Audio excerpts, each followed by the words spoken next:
True Crime Brewery contains disturbing content related to real-life crimes. Medical information is opinion based on facts of a crime and should not be interpreted as medical advice or treatment.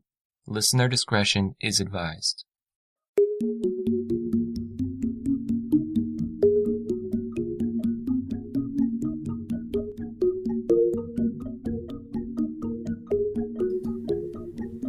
Welcome to True Crime Brewery. I'm Jill. And I'm Dick. When Joanne Witt was brutally murdered in her own home, she had been working as a civil engineer, supporting her daughter on her own. Being a single mother to a rebellious young teen is not easy, but Joanne was devoted, she was hardworking, and she was loving toward her daughter. After all, her daughter Tyler was the center of her world. Join us at the quiet end for Tylar Witt's diary. Tyler, at age 14, was angry and out of control. When she entered into a sexual relationship with an older man, Joanne tried everything she could think of to stop it and help her daughter make better decisions. But Tyler's relationship with 19-year-old Steven Colver was like a runaway train. No amount of parental love or discipline could derail it. Focused on saving her daughter, it was Joanne who paid the ultimate price for love. And this took place in the state of California, so of course I have a California beer. And this is another one from Russian River Brewing Company, one of my favorite places. This is Sanctification. It's a Brett beer, which means it's a wild ale, fermented spontaneously. So it's a clear straw color, big huge white head, a little bit of lace, has a dry woody aroma, a little bit of spice. And taste is kind of woody, which tastes better than it sounds maybe. A lemon and some grape. And it's a nice tart little beer. Very good. Yeah, low alcohol, right? 4.8%. So that's good. We can drink a whole bottle of this. Oh, maybe several. Well, 4.8%? Don't get ahead of yourself there. I won't. All right, we'll start slow. Let's open one bottle and see what we think. Okay, here we go. I already know what you think.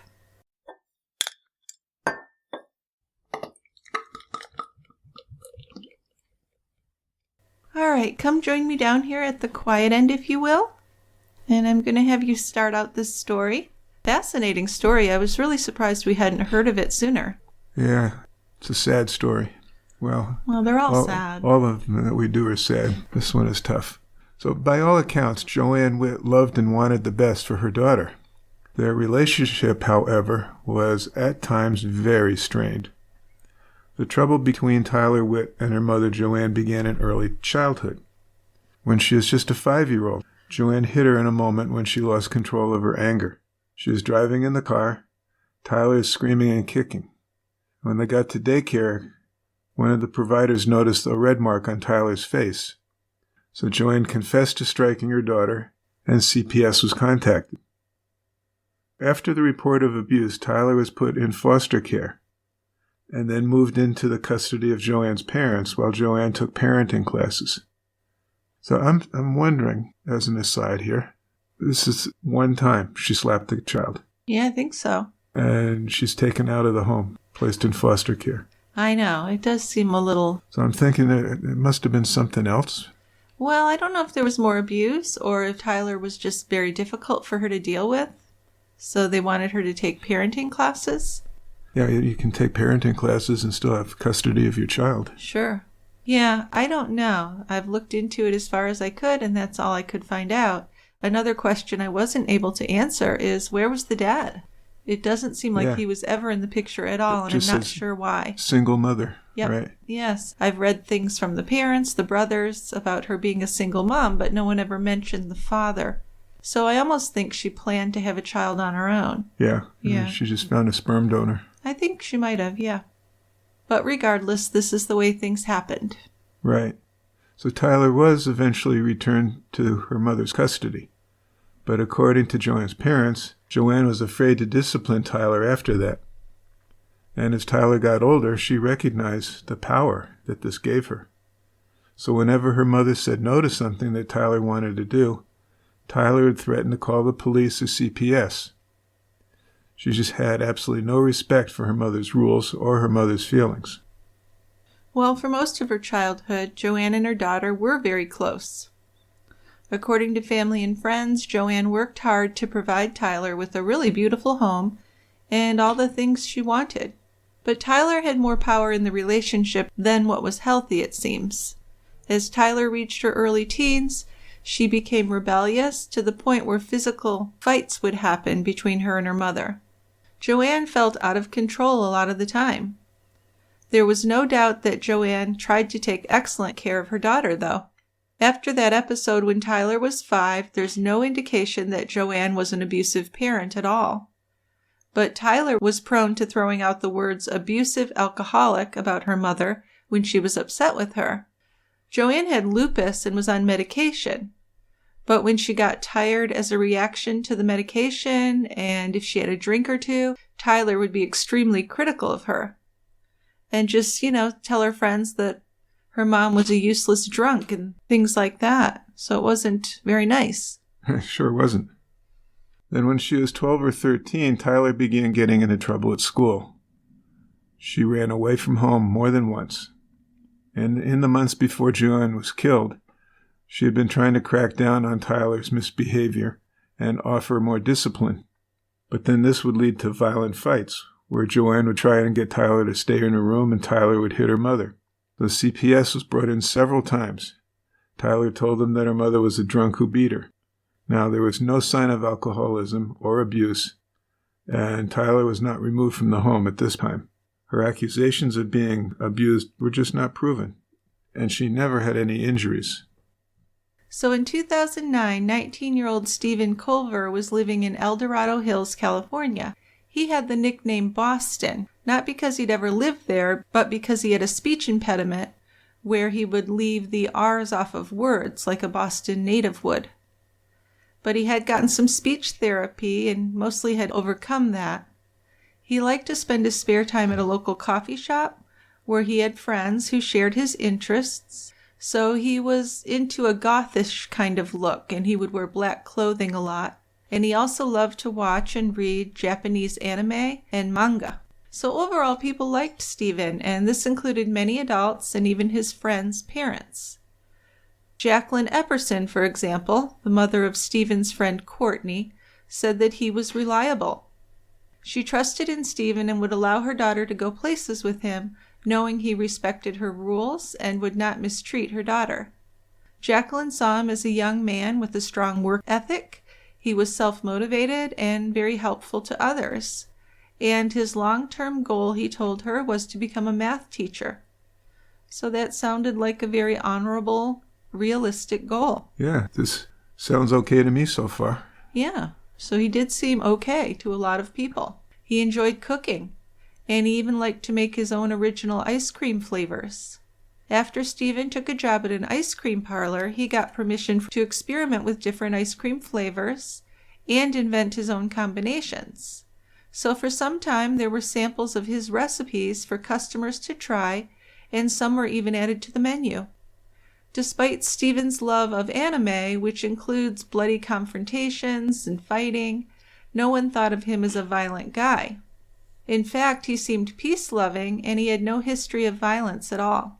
Now, his relationship with 14-year-old Tylar Witt began when the two met at his favorite coffee shop, and they quickly became friends. As Tyler shared more with him about her home life, he believed that she lived with an alcoholic mother who mentally and physically abused her. In reality, Joanne was not an alcoholic, and she didn't abuse her daughter. In point of fact, she loved Tyler and did everything she could for her. Yeah, that seems to be something that everybody believed. Nobody believed that she abused Tyler at all. Yeah. And in fact, when Steven first met Tyler's mom, Joanne, those two got along pretty well. Steven was living with his father, but Tyler was then able to convince her mother into letting him move in with them. Steven seemed mature, and he was respectful to Joanne, and he seemed to treat Tyler like a younger sister, offering to help her with her grades, and he also helped out around the house, which was really nice for Joanne, who was working full-time, had this difficult daughter, and she could use someone to rent a room from her also to help with the mortgage. Right, got that. Plus her lupus probably made it difficult for her to do a lot of activities. I know, right? After working full-time? Yeah. And then Steven was able to convince Joanne that he was gay, so she wouldn't have any worries that he would get romantically involved with Tyler. Yeah, that covered the bases. It seemed to. Because otherwise, I'm not sure. If I'm a single mom, I don't think I'd want a 19-year-old male living in my house with my 14-year-old bratty daughter. Yeah, sure. It sounds like a recipe for disaster. Well, and it was. Which turns out. Unfortunately. Yeah. So I can see, it sounds like they had done some planning on this. And so, yeah, Steven's gay. Yeah, and I think that Joanne was kind of desperate. She was having a hard time. So he seemed like someone that was going to help, which he certainly wasn't. Yeah, that's true. It was during spring break in 2009. Joanne was looking for a boarder. She was comfortable with Steven. So Tyler asked her why not rent a room to him. Tyler and Steven had already become lovers by this time. So Tyler certainly would like the idea of having him in her house. That meant they would be able to spend a lot more time together and have sex while Joanne was asleep or out of the house. And Joanne had no idea that they were boyfriend and girlfriend. And she believed them when they told her that they were like brother and sister. Before Steven had moved in, he, Joanne, and Tyler shared a dinner with Steven's father and his father's girlfriend. His father was selling his house, and he had asked Steven to move out by the end of the summer. And according to Steven's father, Richard Culver, it was a strange dinner conversation. He said that Joanne and Tyler seemed to be in a competition over which of them was the smartest, and there was obviously a lot of friction between the mother and daughter. But despite some of the reservations he had about his son moving in with them, he decided it was okay for his son to move into the Witt house. Now, of course, he didn't know either that his son was having sex with the girl. Sure. After Steven had moved into their home in El Dorado Hills, he and Tyler had more sex than ever before. They were able to keep their secret for quite a while, but in Tyler's diary, she wrote about her excitement for sex with Steven and described the details of the sex that they did have. She wrote that they loved each other and nothing could ever tear them apart. Steven paid Joanne $500 a month for a bedroom and the use of the bathroom and kitchen, and during the week he had a busy work and school schedule. In the afternoons, he would do many of the household chores. On Saturday mornings, Joanne would let Tyler go out and spend time with friends. On Sundays, Joanne and Tyler and Steven would eat breakfast together. Steven would volunteer to wash the dishes. He was there for most of Joanne and Tyler's arguments, which would sometimes escalate into screaming matches. And at this point, Tyler's school grades were not good. She was smoking cigarettes, and she was repeatedly breaking her curfew. And during this time period, Tyler wrote TW and SC forever in one of her school notebooks. And she also wrote a poem about Steven, pronouncing that she loved him because he is honest and kind. She wrote that he was a beautiful person who was loyal, dependable, and funny. He made her laugh, made her love her life, and gave her hope. She said he wanted the best for her, and he had respect for her. She added one more disturbing thought, that he loved her even though she was not worth loving. So, of course, that's disturbing because we're thinking about her self-esteem and what was going on there. Exactly. And we know she had a lot of issues. She had done cutting before and other types of self-abuse. Now, in another page of her notebook, Tyler wrote that she loved Steven so much that it scared her at times. It scared her to think of what might happen to her if she ever lost him. She didn't think he really understood how much she loved him, and she said it would probably scare him to know how deep her feelings were for him. So when she was skipping classes, Steven told her that she shouldn't do that she needed to get a good education. He even contacted her math teacher and tried to help her with improving her grades. He presented himself to the teacher as if he was like a big brother figure to her. So the only people who knew about the sexual relationship were some of their friends and peers. And according to many of them, Steven did show genuine concern over Tyler, particularly her habit of cutting herself when she got really upset. Still, he didn't show any concern about how sex with an adult might hurt her psychologically. Which he's 19. Would he really consider that? Obviously he should. I don't know. That didn't seem to occur to him. Yeah. But you have to think she never had a father in her life, so she already has that issue. So if this older guy's showing her attention, I mean, you can almost assume that she's going to really be into that. Uh-huh. You can. So it was really his responsibility not to follow through with it, but he did anyway. So on May 13th, 2009, Joanne walked into her house's utility room, and she found a bottle of sexual lubricant, some sex toys, and some marijuana. Initially, she may have thought the sex stuff was something Steven used in his supposed gay relationships, but she didn't want any marijuana or illegal drugs in her home where her daughter would have access to them. So Joanne confronted Steven. He was calm. He told her that he was just holding the marijuana for a friend. Never heard that one before. And he never used it himself. I don't use that stuff. He didn't really explain the sexual items to her at all, but Joanne decided to let him stay in her home if he got rid of the drugs. So that seemed to be the end of it, but Tyler and Steven's deception got exposed the very next day, May 14th. Joanne came home early from work and went to Tyler's room, but Tyler wasn't there. She then went to Steven's room and knocked on his door. He didn't answer, but Joanne heard voices inside. When he finally did open the door, he had on pants but no shirt. So Joanne's concerned that something's going on behind her back, and she checked inside of Steven's closet and in an unfinished room next door. Tyler was naked in that room, holding a sports bra up to hide her breasts. Now Joanne was stunned, and she realized that Steven and Tyler had been having sex together all along. So certainly she felt anger with both of them and complete betrayal by Steven. So at that point, Steven thought that he would go to federal prison after being convicted for the statutory rape of Tyler.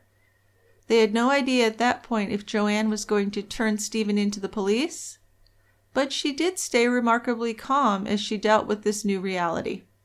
Joanne didn't make any accusations right away, but she asked Steven to take a ride with her later that afternoon to talk, and she confronted him, and Steven admitted that he and Tyler were sexually involved. He told her that he knew it was wrong, but that they really did love each other. Joanne thought over her next move. She could call the police, or she could try and handle this on her own. So she made the decision to try and handle it on her own. She told Steven if he moved out of the house and never saw Tyler again, she wouldn't call the police. And this seemed like a generous offer, considering what had been going on under her own roof, so Steven agreed. He asked her to give him 2 weeks to find a new place to live, and Joanne agreed, but things became very difficult with Tyler right away, and she and Joanne began to argue more than ever. So the very next day, May 15th, Steven was told he had to move out. Joanne had 2 male friends from her workplace, Vinny and Thor, which are intimidating names. Yeah, they sure are. Hope their physical build lives up to those names. Maybe not Thor, but they did seem like kind of tough guys. So they came over to put Steven's things out front, and when they showed up at her home, they lectured Steven about everything he had done. They're trying to help out and make it so that he wouldn't consider coming back. So Steven didn't argue with the men. He just said yes, sir, to everything they told him. But Joanne had wanted those men there so she wouldn't be alone with Steven and Tyler trying to get him out of the house. So they tried to help Joanne intimidate Steven, and they warned him to stay away. But according to these 2 guys, Steven did not seem intimidated by them at all. So he moved into a male friend's house, but then he continued to see Tyler. They discussed their situation and considered running away together. And Joanne wasn't stupid. She suspected that they were still meeting behind her back, and she really didn't know what to do about this. It's a tough situation for her. And so in early June, Joanne found and read Tyler's diary. Now, Tyler had written in the diary about the sexual positions and activities they had done together. She also wrote that they weren't using any birth control. How alarming for a mother. No kidding. So Tyler had written about how deeply in love she and Steven were with each other. And additionally, she vented her anger at her mother and wrote out detailed fantasies where her mom died in a car accident and she was free to live her own life with Steven. In one entry, Tyler wrote that she wished that her mother would die. She didn't care how, she wrote, but she wished she could just leave Tyler, quote, the fuck alone, unquote. She just seems like a charming young lady. Difficult. Not. Adolescence. Absolutely. Well, Joanne was understandably upset. To try and find a way to fix things without making Tyler even angrier, she decided to call the police over to the house and have them talk with Tyler.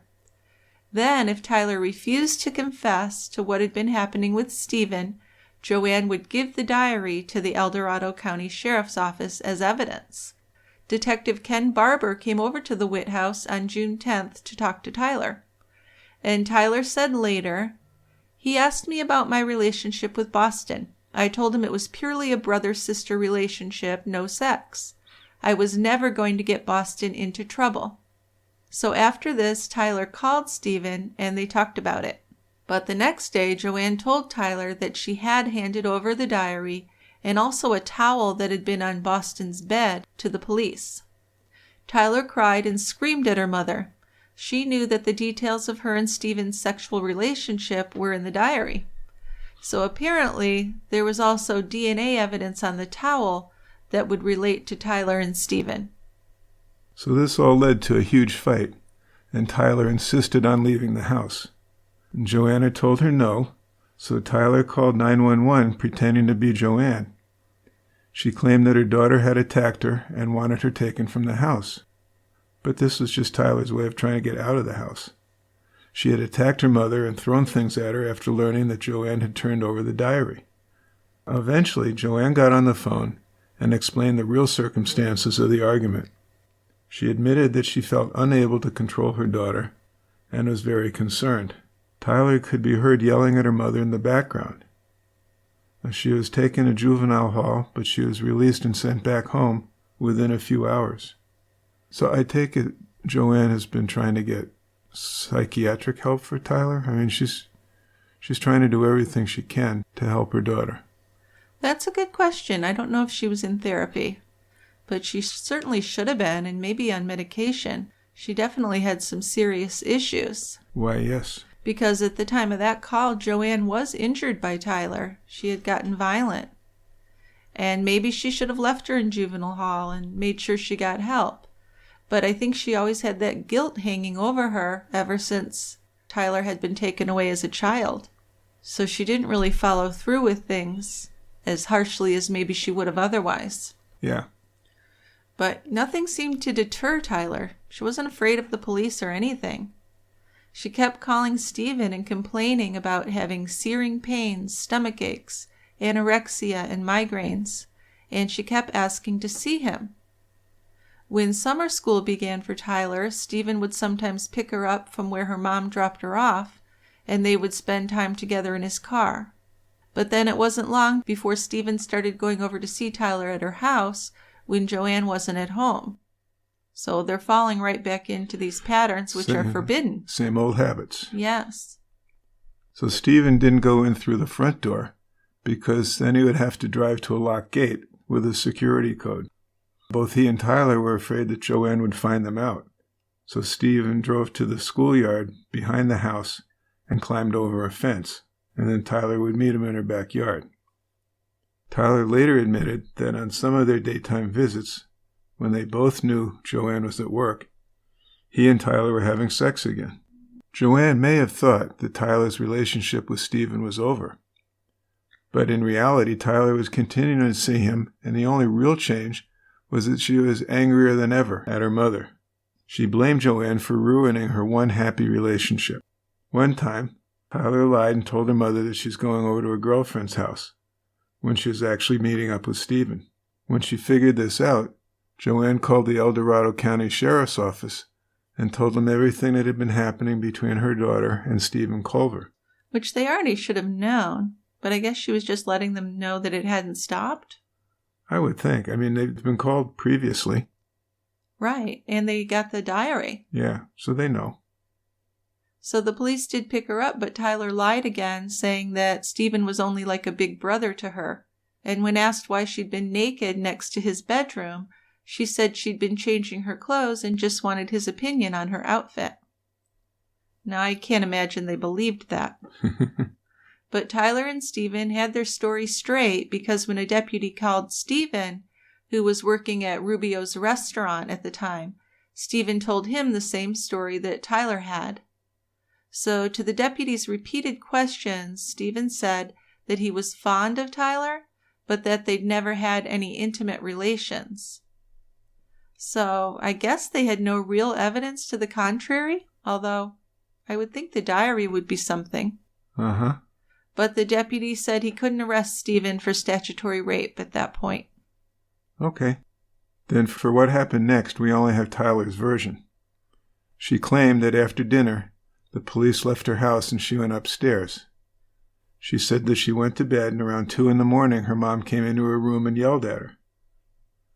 Tyler got angry, told her mother to get out of her room, leave her alone. But she was mimicking Tyler in a high-pitched voice, Tyler claimed, and they ended up getting into an altercation at her door. Then when Joanne finally did leave, Tyler said she just started throwing things out of her room and into the hallway. Well, in some reports, Tyler said that she wished she could stab her mom with a knife. Tyler would deny this later, but others had heard her make that statement. Tyler did admit to saying, "Get out of my room or I'm going to run away. I'll kill you. I'll hurt you. Leave me alone." So those could be seen as serious threats. Certainly. After Tyler told Steven that the police had her diary, they decided that they just needed to run away and kill themselves. So I guess this is adolescent logic. Doesn't make much sense to me. Right. It was a Thursday, and they thought that he would be arrested on Saturday. For some reason, they thought it would take 48 hours. I don't know where they got their ideas. So they decided they would leave on Saturday, kill themselves on Monday, because it would be like an anniversary because their first date had been on a Monday. So, that's how their brains were working, apparently. And it gets worse because they discussed how they would end their lives, and Steven had the idea to ingest Drano, bleach, a bottle of vodka, and Pepto-Bismol. So I don't understand that at all. That's I would think some combination. The worst possible way to die would be to ingest Drano or bleach. That would be awfully painful. Sure would. And I don't know if the Pepto-Bismol is supposed to help with that, but I don't think it's that strong a medicine that it's going to help. No. Tyler told him that she didn't want to die in El Dorado Hills, though. She wanted to die in a place where she didn't have any bad memories. So they said they would go to San Francisco, and they had to leave before Saturday. But then they worried that Joanne would notice Tyler was gone and she would call the police on them.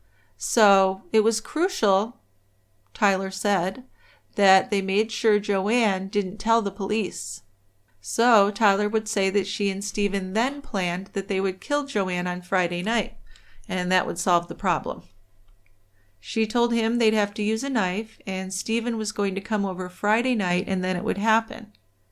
But Steven wouldn't back up this story of Tyler's at all.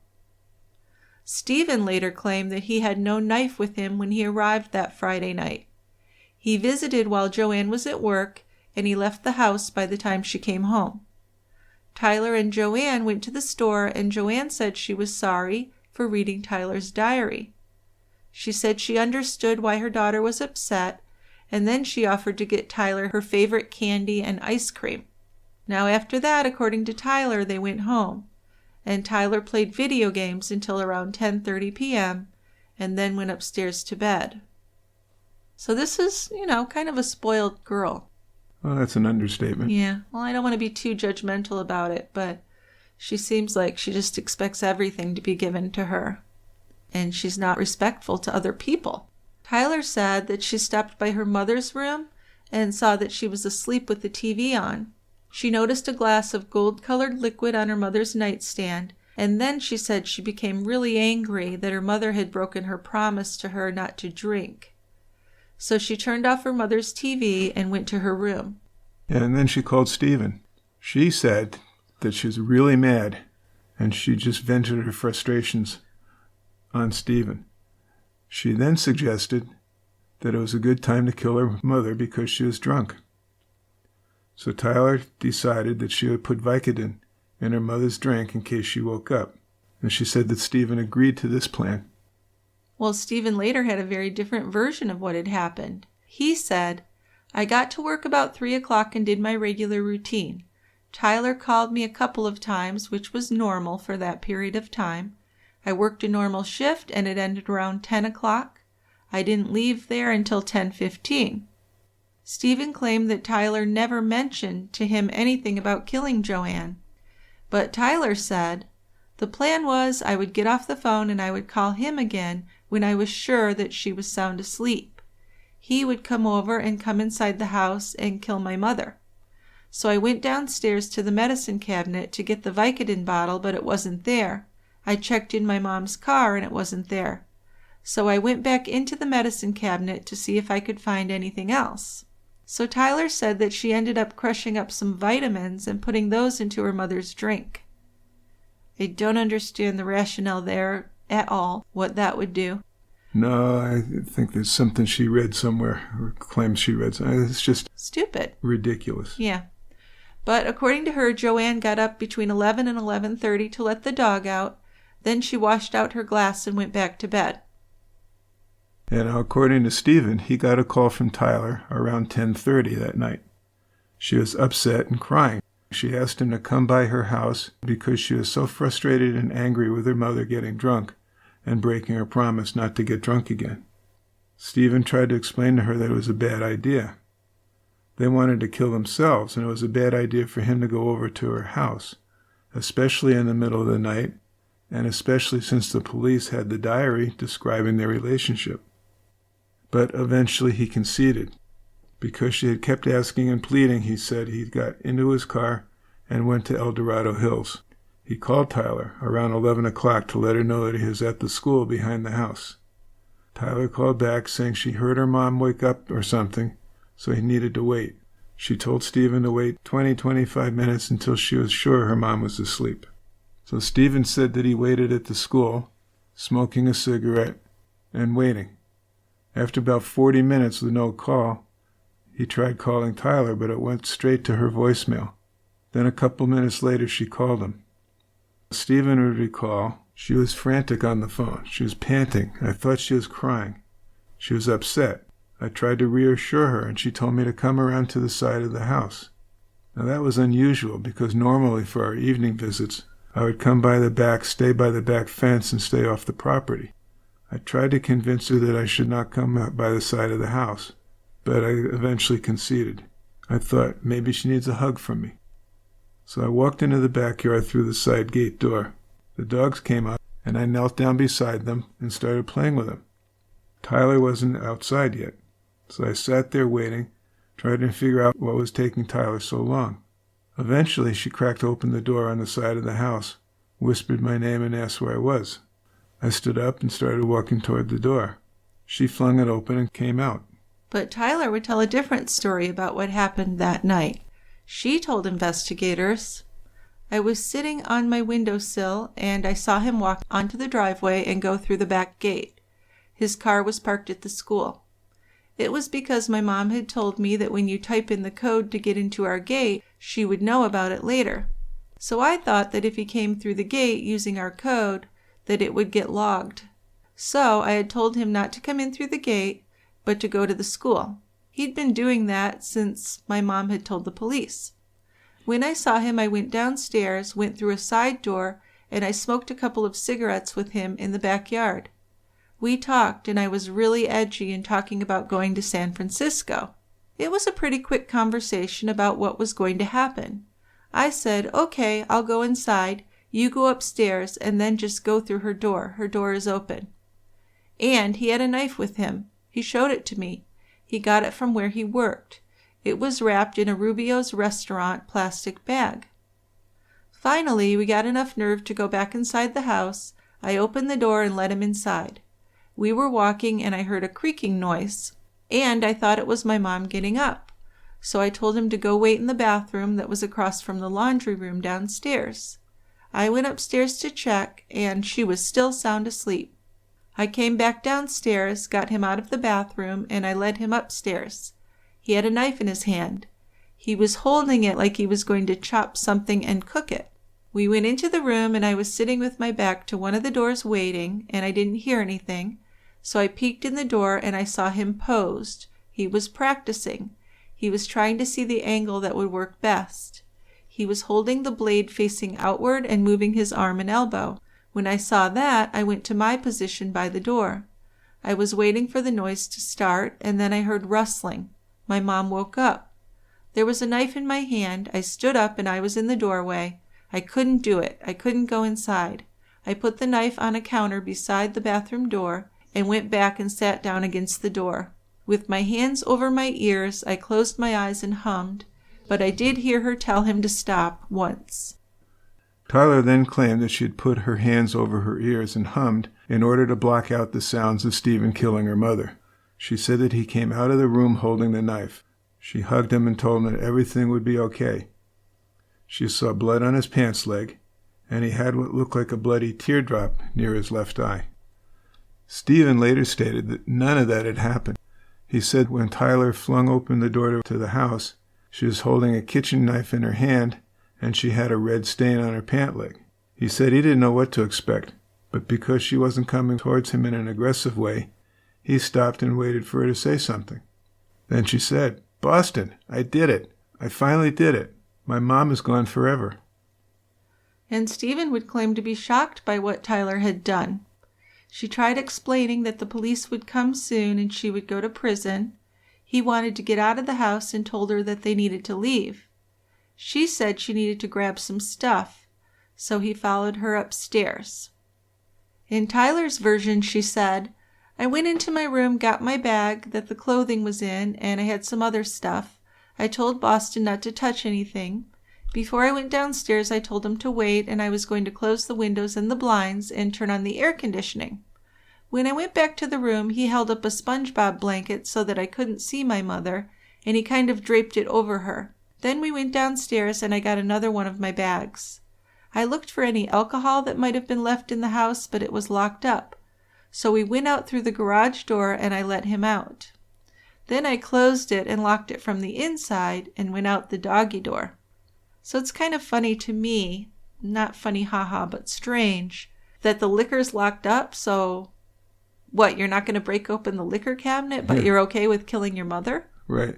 Some incongruencies there. Only a 14-year-old could think that way. Now, Steven's version claimed that when I followed her up the stairs, I moved the knife into my left hand so I could hold her and put my arm on her back in case she fell or stumbled. When we got to the top of the stairs, the door was open. That's the door to Joanne's bedroom. Tyler said we needed to close the windows because the neighbors' dogs would probably bark at the smell. So after walking out of the room, I asked Tyler if she's done packing yet, and she said, "No, not yet. Check to see that all the doors are locked." And before I did that, there was a SpongeBob blanket on the workout equipment. I shifted the knife and held the handle with my pinky and ring finger pointing downward. I grabbed the blanket with my middle index finger and thumb, unfolded it, and builded it out to cover her body. From all the blood, I knew there was nothing I could do for her. Anything like calling an ambulance or 911 would only get Tyler arrested. And I was already scared of going to prison for a couple of years because of that likely statutory rape charge. So I figured, how much of a boyfriend was I if I called the cops and she went away to prison for life? Okay. If our plan was to die together, then we needed to stick to that. When I covered her up, I thought, this is really unreal. So boy, I don't think either one of them is really telling the truth here. No, I think you ought to patch a little bit of her story and a little bit of his story. Yeah, I think you'd have to. So if you've been listening to the show for a while, you know that we are obsessed with playing Best Fiends. In my humble but correct opinion, it's the best Match 3 style game by far. The rest are basically just the same game with different color schemes. So come on guys, stop crushing the same old candy. Try a puzzle game with something fresh to offer. With Best Fiends, you play through an actual storyline, complete with good guys, that's the Fiends, and not so good guys, the Slugs. Your fiends start off as wee baby versions of their future selves. The more you play, the more fiends join your team, and the more powerful they become, helping you to solve increasingly challenging puzzles as you progress through the game. Well, I just love Best Fiends. It's action-packed, it's brain-boosting, and with new content added constantly, you never get bored. I'm not going to brag, but I am now at level 692, way past Sticky. There's no concern about running out of levels either, because there are literally thousands of levels, and more are being added all the time. And playing Best Fiends just fits so well into any lifestyle. You can binge play for hours, or just pick it up for a round or two while you're waiting in line or just relaxing on the couch. Best Fiends really is the perfect thing for a little pick-me-up and a fresh challenge. So download the 5-star rated puzzle game, Best Fiends, free today on the App Store or Google Play. That's friends without the R. Best Fiends.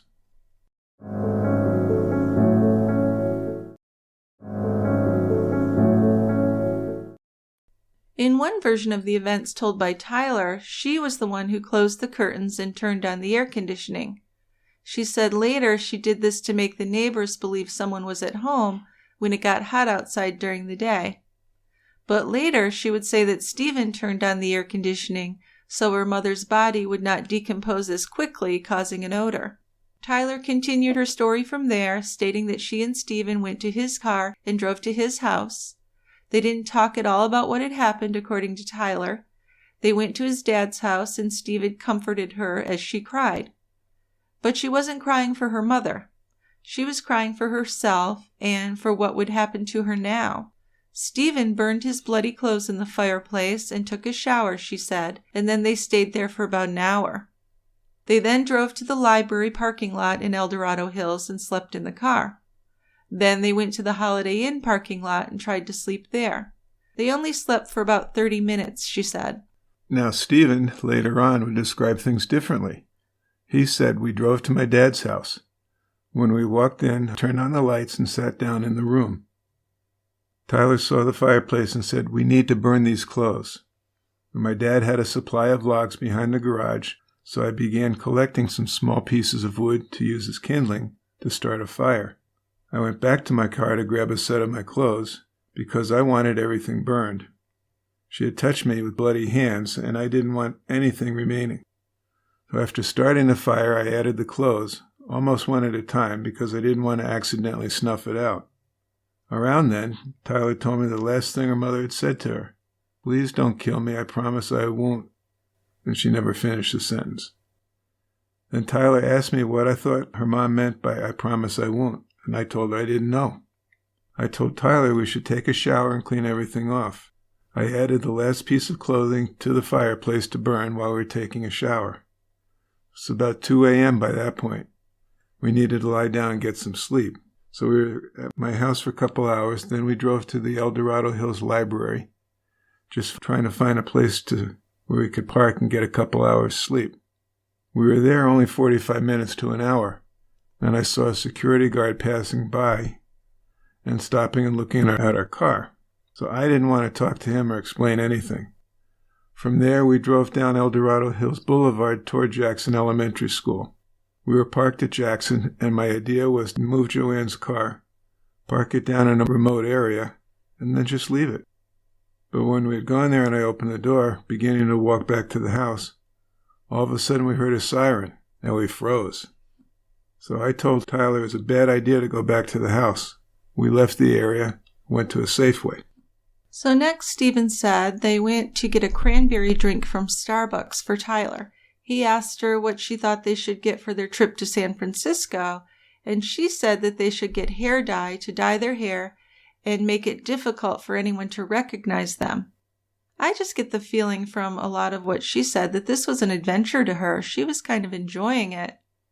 Yeah, it certainly reads that way. Doesn't it? Yeah. So they did buy some hair dye and makeup for Tyler at the Safeway. Then they went to the 99-cent store in Orangevale and bought snacks. So it's like a little road trip. Mm-hmm. I really have a hard time believing they ever really wanted to die.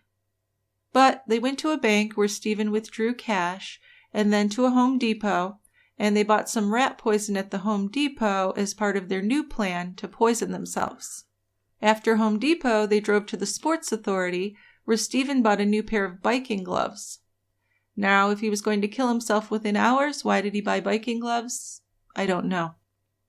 After that, they went back to El Dorado Hills to get haircuts and eat breakfast at a cafe.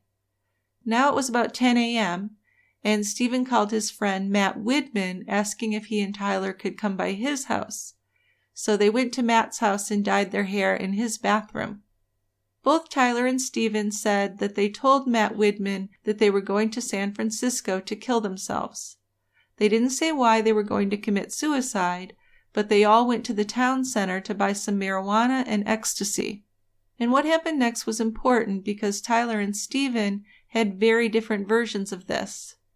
Steven said that Tyler had told him that Matt Widman needed to know why they were going to kill themselves, because it would be cruel for his two closest friends to just go off and kill themselves and leave him with no explanation. So they sat down with Matt, and Steven asked if he really wanted to know the reason why they were running away. Matt said yes, so Steven went out to the car and got a plastic shopping bag with a knife in it and showed it to Matt. Then he told him that he had killed Tyler's mom. Steven told Matt that he had waited at the school behind Tyler's house. Tyler called him when her mom was passed out drunk, he said, and she let him into the house where he stabbed Joanne to death. He said that he slit her throat and stabbed her in her neck and stomach. The last part of this sentence is notable because Joanne had not been stabbed in the stomach. So whether Steven lied to protect Tyler or if he stabbed her in the dark and he didn't know that he hadn't stabbed her in the stomach, that's unknown. But Matt Widman recalled that the knife was bloody, and when Tyler looked at the knife, it was about the only time she showed any emotion, according to Matt. She teared up. She was sitting on the counter eating ramen, and she joined in the conversation, saying that she had spiked her mom's drink with Vicodin. Steven knew that was not true, but he didn't correct her. So they took some pills, smoked some weed, and then Tyler and Steven left for San Francisco. So I'd have to question this Matt Widman. Wouldn't you call the police if your friend said that and left? I would. Yeah.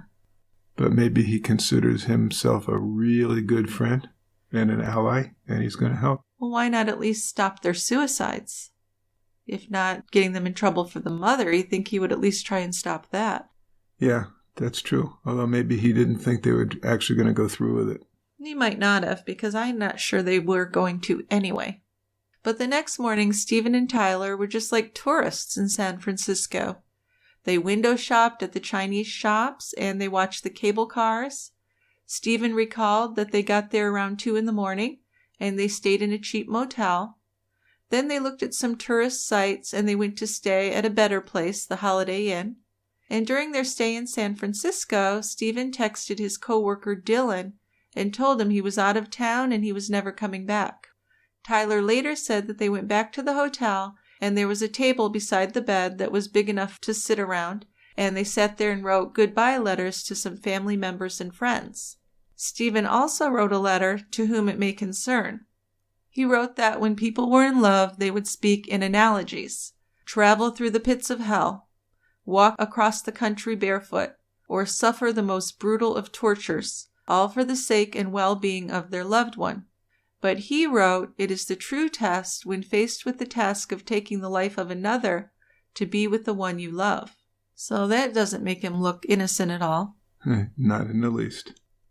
The next day was Sunday, and they slept in. They went to the Japan Center and had lunch. That evening, they went to dinner at an Italian restaurant. They mailed the goodbye letters from a UPS store.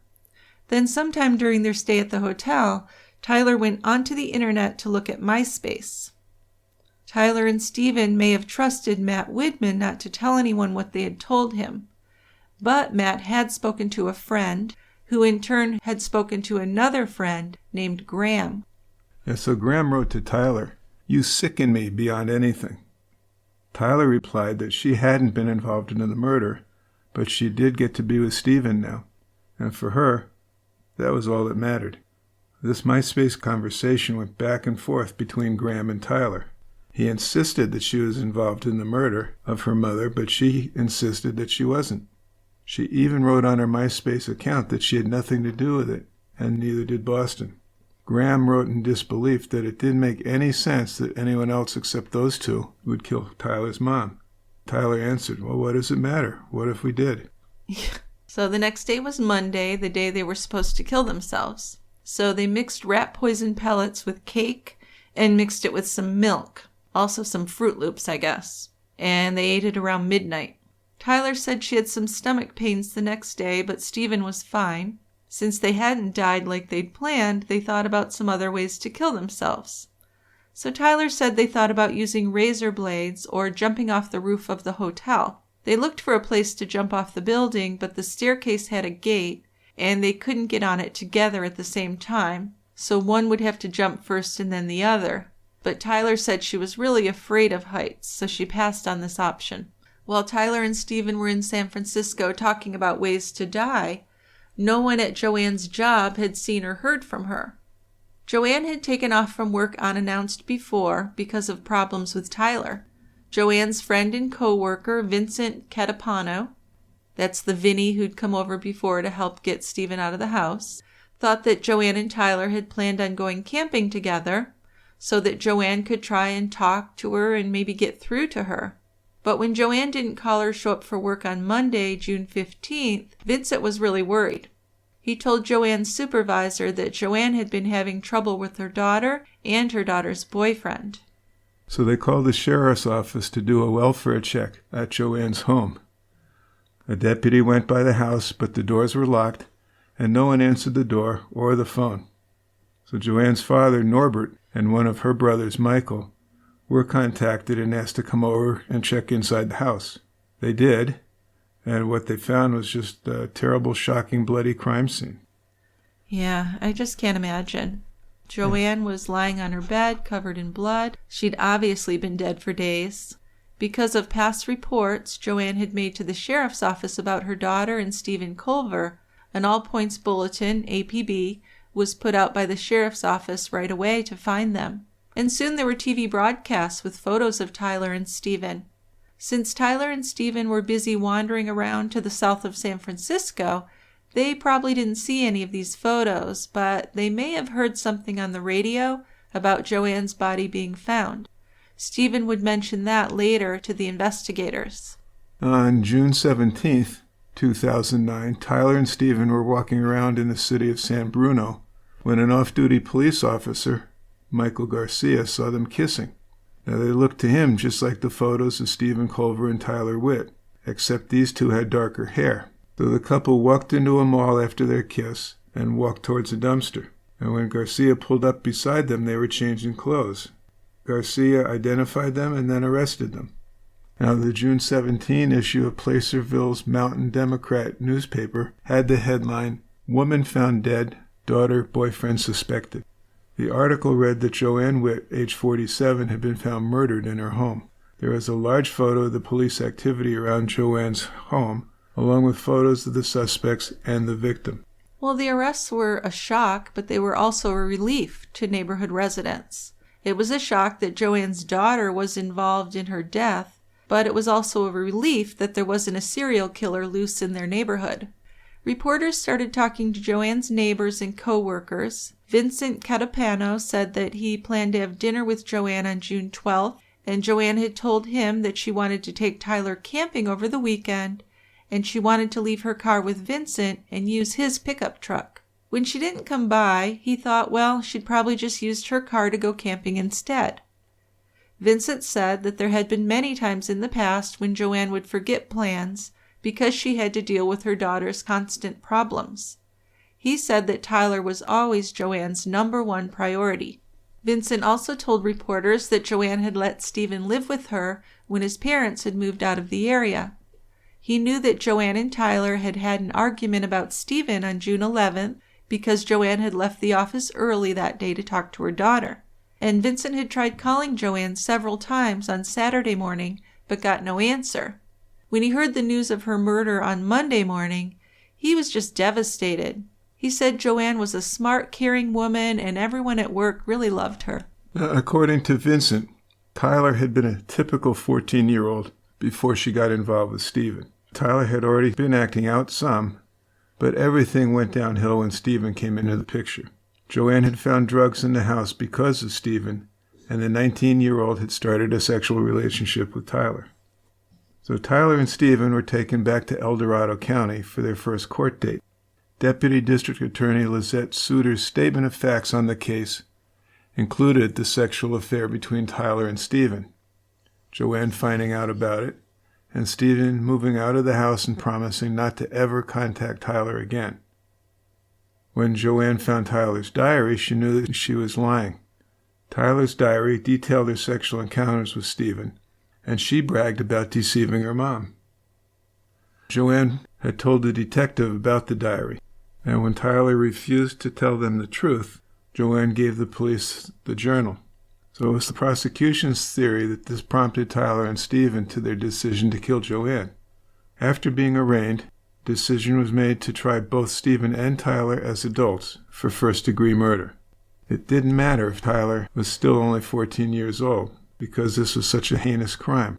If found guilty, Tyler could be sentenced to life in prison without parole. Yeah, that's just always a tough one. That's so young. It's really a child. But it is a heinous crime, and she did sound kind of awful. So it's really hard. Although I really am not sure we should be trying children of that age as adults. Well, we've covered a few cases like this, or comparable to this before, and I think that we've pretty much been consistent with the idea that young teens have different brains than adults, and it might not be the best idea to incarcerate a 14-year-old forever. Well, sure, and we've covered cases in Canada, at least one I can think of, with a 13-year-old who just went to a juvenile facility until she was 18, and then left and got a new name, and as far as we know, has been a successful adult, nonviolent. That's right. So it's really hard to judge someone by what they do at 14. I know I was an idiot. But then on the other hand, the violence and the meanness is not normal for a 14-year-old, even a stupid one. No. So it is a tough situation. Several motions were filed by Tyler's attorney and by Steven's attorney. One motion was to disallow the admittance of a story written by Tyler in the spring of 2009 called The Killer and His Raven. The story was set in medieval times, and the protagonist was a 19-year-old man who had met a smart, beautiful 14-year-old girl. It began with the two meeting and becoming friends. The young man learned that she was living with a drunken, abusive mother, and he promised to protect her. As the young man and the girl spent more time with each other, they realized that they loved each other, and the girl was able to talk her mother into letting the young man move in with them. In the girl's house, they started a forbidden sexual relationship. They were deeply in love, but one day the girl's mother caught them having sex, and she kicked the young man out of the house and demanded that the daughter never see him again. But the girl couldn't keep away from him, and her resentment against her mother grew. The lovers secretly met, but then the mother got suspicious and went to the police with the girl's diary. This is when their hopes vanished and the 19-year-old man stabbed the mother to death in her sleep. The lovers then ran away, knowing that they would be found out, and killed themselves in a suicide pact. Well, that sounds remarkably similar to the facts. Spot on, really. So this story was not direct evidence, of course, but the obvious similarity between the plot and real life was undeniable. At first, the judge ruled that the story could not be admitted as evidence, but then he changed his mind and allowed it as long as Tyler and Steven had separate trials. So they both stayed in jail awaiting trial, but then in September 2010, Tyler decided to take a plea offer from the DA's office. Spending her life in jail for close to a year seemed to have brought her back to reality a bit, and part of the plea deal stated that it wasn't contingent on a successful prosecution of Steven, and it did require that she had to be truthful when called to give a statement or testimony. She had to agree to murder in the first degree, special circumstances of lying in wait, and special circumstances for killing a witness to a felony crime. Because Joanne Witt had been a witness to Steven Colver being involved in statutory rape, so Tyler would have to admit in court that she was guilty, and she would have to cooperate with investigators and give a truthful statement about her involvement with Steven in the murder of her mother.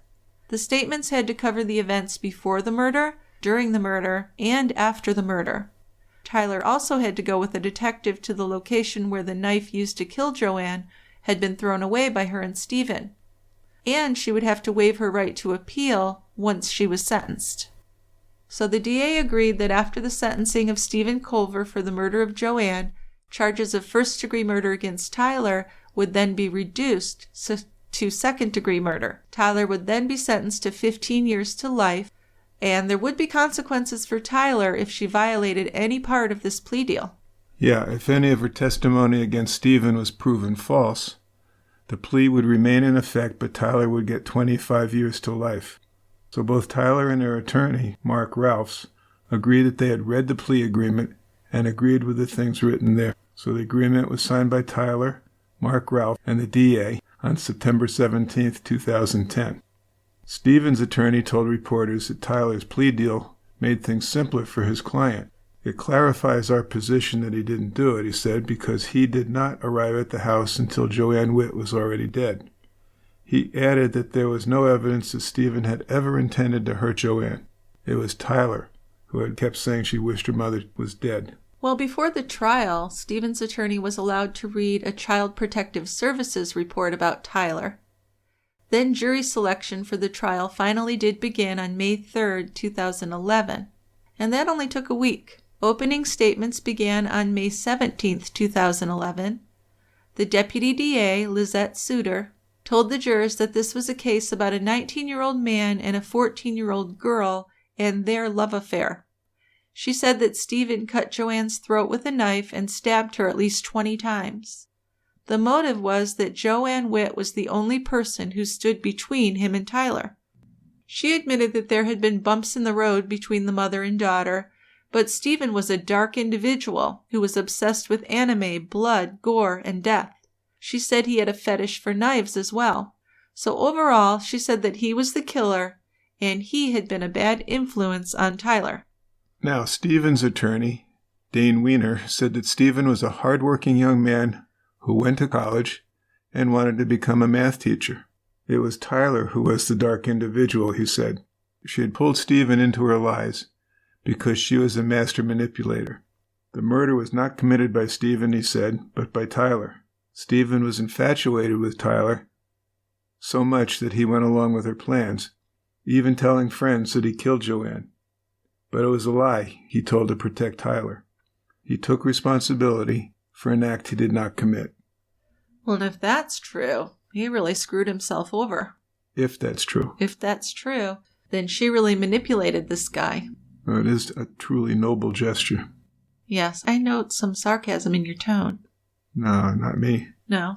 Yeah, I'm just really not sure who actually did it, to be honest with you. But sometimes two people get together, and individually they may have been okay, but together they're terrible, and things just go in a horrible direction. I really believe that happens. Oh, yeah. If she'd met a guy that was not violent, that was more her age, maybe none of that would have happened. And the same thing for him. If he hadn't gotten involved with her, he may have continued in college and turned out to be a teacher and never been violent in his life. We just don't know. We don't.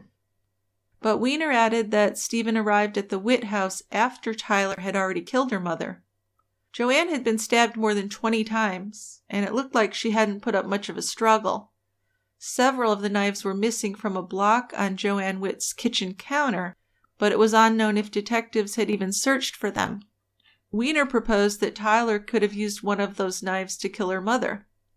He also alleged that the crime scene in Joanne's house had been compromised. The family dog was found with blood on its muzzle after the deputies had left the bedroom, and no testing of the blood on the dog had been done. Now, it's a bloody scene, though, so I don't know if that's a big deal. I don't know. I mean, other than mentioning that, I don't know how germane it is to this discussion. Yeah, me either. It seems like they handled it pretty well. They did go right after finding Tyler and Steven. Yeah. As soon as she was found. A portion of Tyler's diary was submitted as evidence for Steven's defense. And in one entry, Tyler had written, "My mother is driving me insane. I hate her. She is bipolarly insane, and is turning me into the same thing. I just wish she would die somehow, some way, and leave me the fuck alone. So she's a sweetheart. Yes, we've learned that. Yes. So Joanne's father, his name is Norbert Witt. People called him Norb. He testified that his daughter was an intelligent, hardworking single mother who wanted only the best for Tyler. Norb said there had been friction between mother and daughter for years, but it had certainly escalated when Tyler hit her teen years. Having had a teenage daughter himself at one time, Norb said that Tyler's acting out went way beyond what was normal. Now my heart really breaks for Joanne's parents. They've lost their daughter, and then it was done by their granddaughter? Yeah. It's a huge loss. So Joanne's co-worker Vincent testified about one morning when Joanne arrived at work with a gash on her face, but she wouldn't say how she got it. Vincent suspected that Tyler had hit her mother in the face, because he'd seen some of Tyler's outbursts before. Once he was at a dinner at Joanne's when Tyler was just yelling at her mom in front of the guests. It was outrageous. And there were other times when Tyler got angry and left the house in a huff, slamming the door, and her mother had no idea where she was. And Joanne would just cry. He felt really bad for her. He also said that Joanne had told him that Tyler had said to her, "I wish you were dead."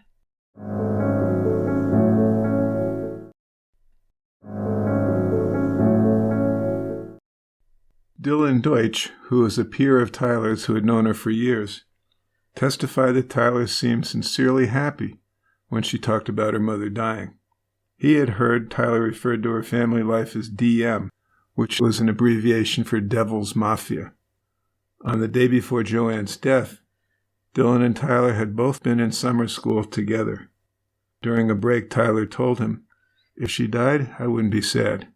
Now I get it, her mom wasn't perfect, but she did do a hell of a lot for her. And she seemed pretty understanding about this whole thing. A lot of parents would have reacted a lot more harshly about this. I think so. I wish, though, that she had been more forceful. Well, yeah.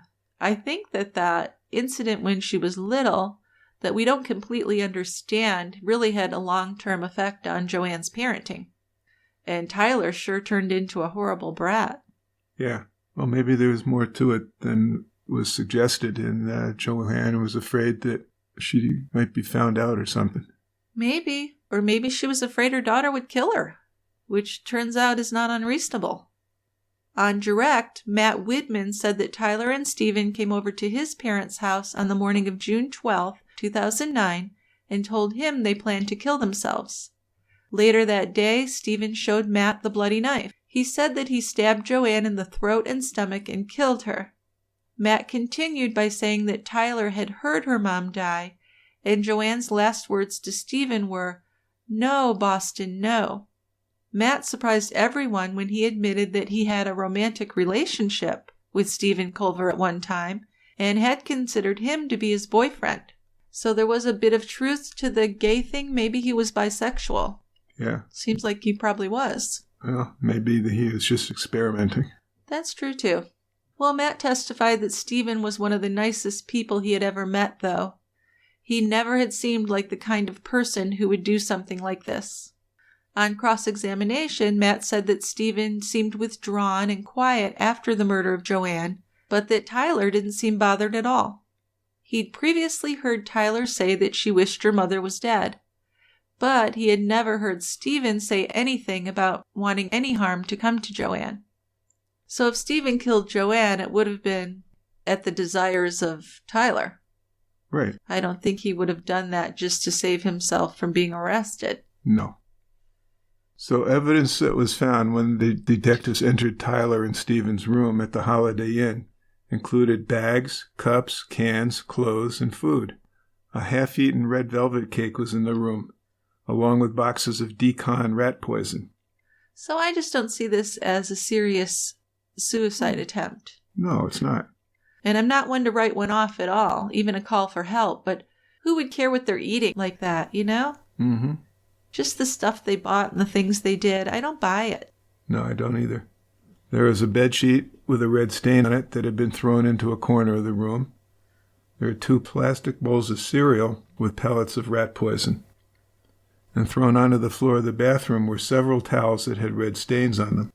In a note left there, which had been written by Tyler, she compared her and Steven to Romeo and Juliet. Well, of course, that's what I'd expect a 14-year-old to do. Sure. She said that her dead mother had forced her to make a devil's deal.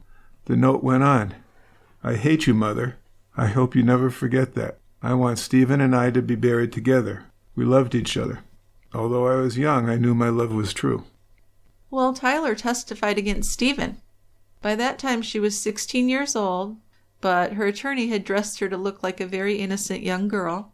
She was very calm on the stand and answered prosecutors' questions as her former lover, Steven Colver, watched, and he had very little expression on his face.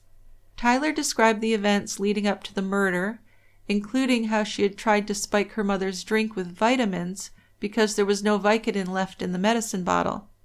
She had wanted her mother to sleep and not be able to call the police when she and Steven had left for San Francisco.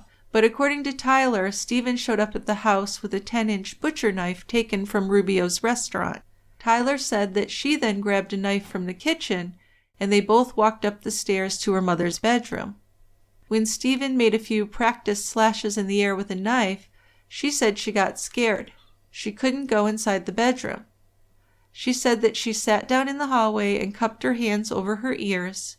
She blocked out some of the sounds of her mother being stabbed to death, but she said she heard her mother cry out as she was being stabbed. And after it was over, she said she saw Steven come out of the room and one of his pant legs was soaked with blood.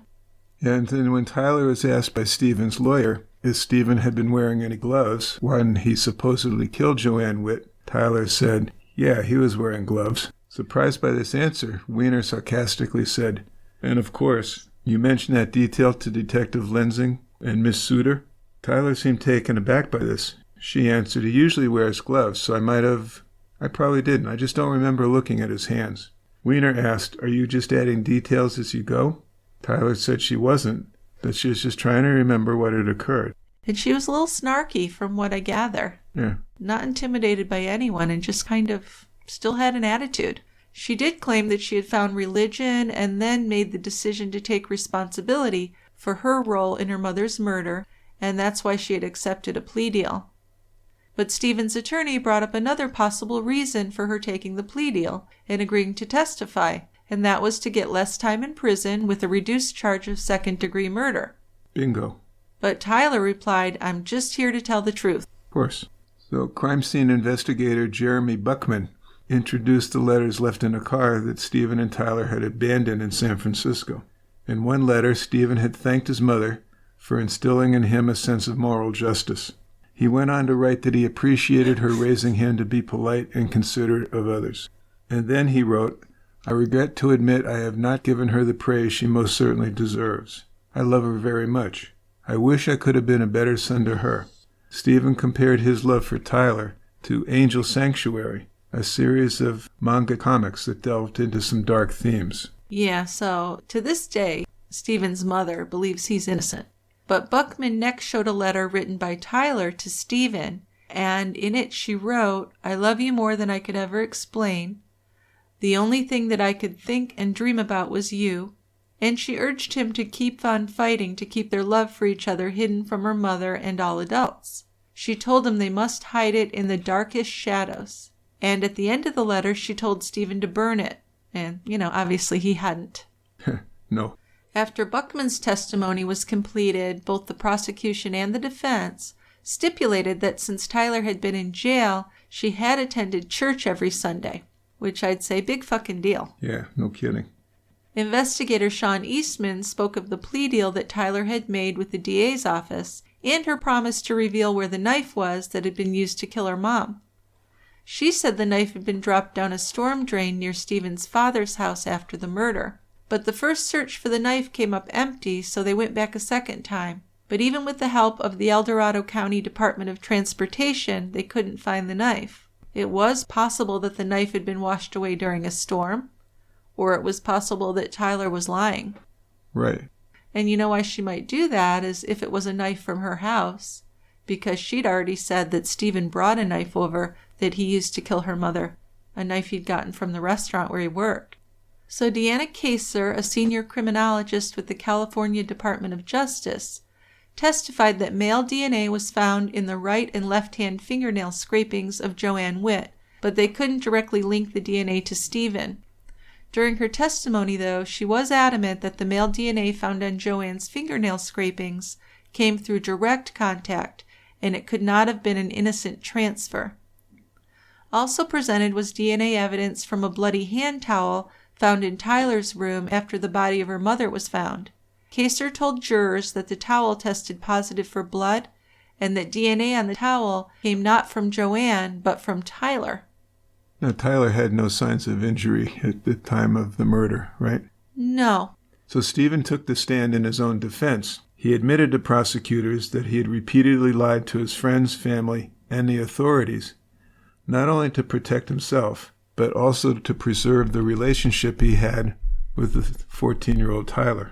The deputy DA, in her cross-examination, focused on the idea that his lies were told completely for self-preservation. She questioned why he had made efforts to cover up the murder of Joanne when he and Tylar were going to kill themselves just 3 days later in San Francisco. Good point. Yeah, I know, because the whole idea that they expressed was that they didn't want anyone to find her until after they killed themselves on Monday. But the whole idea of waiting till Monday just tells me that they didn't really want to go through with that. They just wanted to get rid of Joanne. Yeah. So Steven testified that when he arrived at the Witt house late on June 11th, 2009, Tylar welcomed him into the house while she was holding a bloody knife, and she confessed to the murder of her mother. He said he took the knife from her, and at her request, he closed the windows and wiped away any fingerprints he may have left there. So the jurors began deliberations on June 14th. The decision was made less than 24 hours later. So on Wednesday, June 15th, 2011, exactly 2 years after Joanne's body was discovered, the jury found Steven guilty of first-degree murder. So Joanne's father, Norb Witt, hugged Steven's mother, Jan Culver, as she left the courthouse. He told reporters, "She's been hurting. I told her you had nothing to do with this. You didn't do anything wrong." Norb was upset by the way the defense had portrayed Joanne as a drunken, abusive mother. He said there will never be justice for Joanne. She was a good mother who made Tylar the center of her life. Everybody loved Joanne except her daughter. Yeah. Before the sentencing, on August 12, 2011, the judge allowed friends and family of Joanne to make victim impact statements. Norb Witt said that the death of his daughter left a gaping hole in his life. He said, "Our daughter Joanne is gone, and we loved her very much." Norb said Joanne was a good friend and daughter and never had a bad word to say about anybody. Then Norb addressed Steven, saying that he'd turned Tylar into a sex addict, a drug addict, and a murderer. Well, at least he didn't mince words. No, he didn't. Michael Witt, Joanne's brother, said that he hoped that Steven would suffer a slow and painful death in prison. Then Michael said that he hoped that psychotic son of a bitch Culver experiences the worst possible experiences our wonderful prison system can bestow upon him. So he definitely was saying it like it is. So Judge Proud finally said to him, "I empathize with your feelings, but there are other victims in this case." Yeah, so he had to sit down. Yeah. At least he got that out. Now, Jacqueline Epperson, who'd known Steven and his family since Steven was 15, wanted the judge to show some leniency in where Steven would be sent to prison. She said about Steven, "I found him to be genuine, honest, courteous, and respectful of others. He was likable, thoughtful, and trustworthy." Before pronouncing Steven's sentence, the judge had some things to say about Steven. He said, "No person deserves to die in the manner that took place." He noted the excessive amount of stab wounds Joanne had suffered while lying in her own bed. Then he sentenced Steven to spend the rest of his life in prison without the possibility of parole. Now, I've never met Steven and Tylar in person, but just the excessive stabbing really makes me feel like Tylar did it, because she was the one that really had so much rage against her mother. Now, Steven may have held that rage as well, and I just might not be aware of it. Or he was acting under her direction, and she's watching him stab her mother and encouraging him to keep stabbing. Wow. Yeah, it's just unimaginable that people could do something like that. Yeah. So the judge sentenced Steven to Mule Creek State Prison. which wasn't far away from where his family lived, so it would be easy for them to visit him. So maybe a little consolation. Yep. There's no possibility of parole. He's going to be there for his whole life. Right. Which is kind of sad. He was young, but I guess he needs to be there. And it was then Tyler's turn for sentencing. Because of her plea agreement with the DA's office, Tyler was going to be allowed to withdraw her original plea of first-degree murder and plead to second-degree murder. She waived her right to a jury trial. Mary Jean Witt, Joanne's sister and Tyler's aunt, then gave her victim impact statement. Mary Jean said she had noted a change in Tyler since she had been incarcerated. She said that now she and Tyler had long talks together, adding that Tyler understood what she had done with Steven Colver was wrong, and that was the reason for her plea of guilty. Well, Norb Witt's statement was less kind. He told Tyler that over the years her mother had dedicated her life to her only child. She spent most of her income on things for Tyler, and more than once her mother had ended a potential relationship because of her daughter. Norb said that Tyler never appreciated her mother and what her mother had done for her. He said that Tyler was Joanne's whole world, and that she had done everything so that Tyler could have the best possible life. Norb listed that Tyler had lived in beautiful, comfortable homes in good neighborhoods with good schools. She'd had music lessons, dance lessons, taekwondo, acting lessons, writing lessons, summer camp, and even a $5,900 John Robert Powers modeling course and portfolio. Joanne had taken Tyler on cruises, camping trips, vacations to Boston, Chicago, and Washington, D.C., Disneyland, Universal Studios, Hawaii, Mexico, and Jamaica. He ended by saying, "You could not accept your mother's rules. You are a murderer. You and your boyfriend planned and executed the murder of your mother. It was a vicious, brutal, and senseless murder in your mother's bedroom." And he ended by saying, "Hopefully, when you are released, you can support yourself and make a contribution to society." Joanne's brother and Tyler's uncle, Michael, spoke next. He had been the one to go into the house after forensics was done and clean up his sister's blood. He said that Tyler could never understand what he went through then or when he had to see photos of his murdered sister in court. Because Michael had to clean up in the room, his experience were different than other family members. But he said they had all experienced extreme pain. Michael said that he hoped Tyler would realize at some point what she had done to the family. Michael told her that he couldn't understand why she had chosen to throw away all the opportunities her mother had given her. And he stated that Tyler never seemed to appreciate all the things she had been given or the love she had gotten from her mother and the rest of her family. Well, he said they had all cared about her and Tyler had thrown it all away. Michael shared that his sister Joanne had a debilitating disease, and she had told him that she didn't know how quickly it would progress, and if things got too bad or she died young, Joanne told Michael that she wanted the family to take care of Tyler. Because of her lupus, Joanne had to take a lot of medication and painkillers, and the side effects were extreme fatigue and pain. Michael added that many times Joanne would come home from work, take her pain medication, have a drink, and collapse into bed. And Tyler never appreciated all the pain that her mother was going through, and how she went to work every day to provide a good life for Tyler. Steve Witt, Joanne's other brother, said that his sister had loved Tyler from the moment she was born, and if Joanne had listened to his advice, Tyler wouldn't have ever been born. And that's because she had lupus, right? Pregnancy is difficult. Yeah, well, that could be one. Maybe the sperm donor was not someone that Steve liked. Well, that would be interesting because I would just like to know the genetics of the father then. Yeah. Right. But Steve said he was proud of the way Joanne had raised a child on her own. A couple of years before the murder, he didn't like what he was seeing, though. He said Tyler was a spoiled, selfish, deceptive, and manipulative girl. Tyler could barely hide her contempt for her mother. Steve had hoped Joanne and Tyler would eventually be able to work through these problems. He hoped it was just a phase that Tyler was going through. He had never imagined that Tyler's hatred could be so strong that she would go through with a plan that led to the murder of her own mother. So he believed that Steven had probably done the stabbing, but that Tyler was behind it. Yeah. Now, Tyler had been criticized for her lack of emotion during the trial. Her lawyer, Mark Ralphs, told the court that the reason for this was that Tyler had been prescribed mood-stabilizing drugs and actually had been on them for 2 years. He added those really prevent her from being able to cry. He claimed that Tyler did feel genuine remorse for her part in the crimes. Now, I know you're not a psychiatrist, but what do you think of that statement? Well, I think it's self-serving. Yeah, just because you're on mood stabilizers doesn't mean you can't cry when you're upset. Right. I guess it can kind of dull things, but yeah, I think you're right. So the judge told Tyler before her official sentencing, "Your mother was a protective and caring mother. She tried her best. I'm sorry, Ms. Witt, because the person who loved you more than anyone in the world, without reservation, is gone. You deprived your family of a mother who dedicated her life to you." He had doubts about Tyler's remorse. He said that there was no evidence that she was remorseful. Still, he sentenced her to the 15 years to life that had been agreed upon.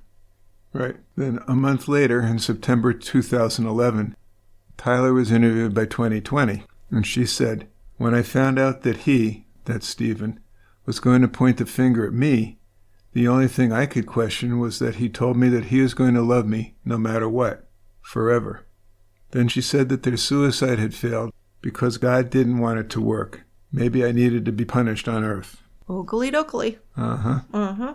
Just such a sad and shocking case. Just as a mother, knowing how much my children mean to me, the idea of one of them hating me so much that she would want me dead is really depressing.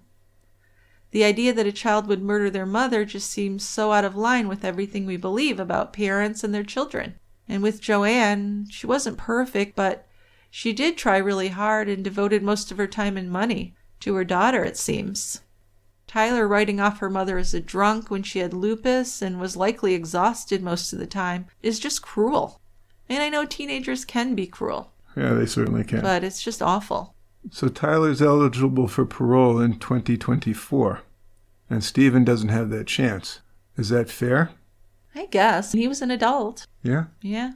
And she was only 14, but part of me thinks that she did the stabbing. If Steven did do the actual stabbing, then at least we know he was definitely encouraged to do so by Tyler. Yeah, that's what I think. Yeah, but he was an adult and he made that decision, so he does need to be held accountable. Yes, he does. All right, well, thanks for discussing this with me today. TCB's music is written and produced by Tristan Capel. And if you have comments, a case suggestion, a beer recommendation, anything really to tell us, you can send us an email to truecrimebrewery@tiegrabber.com.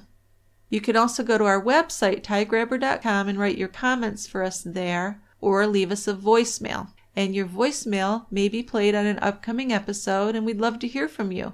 I'll put a direct link to record a voicemail in our show notes, and hopefully you'll take me up on that offer. If you'd like to get your future TCB episodes commercial-free and get an extra members-only episode each and every month, as well as a gift, you might want to think about subscribing, and you could be a tie grabber on tiegrabber.com.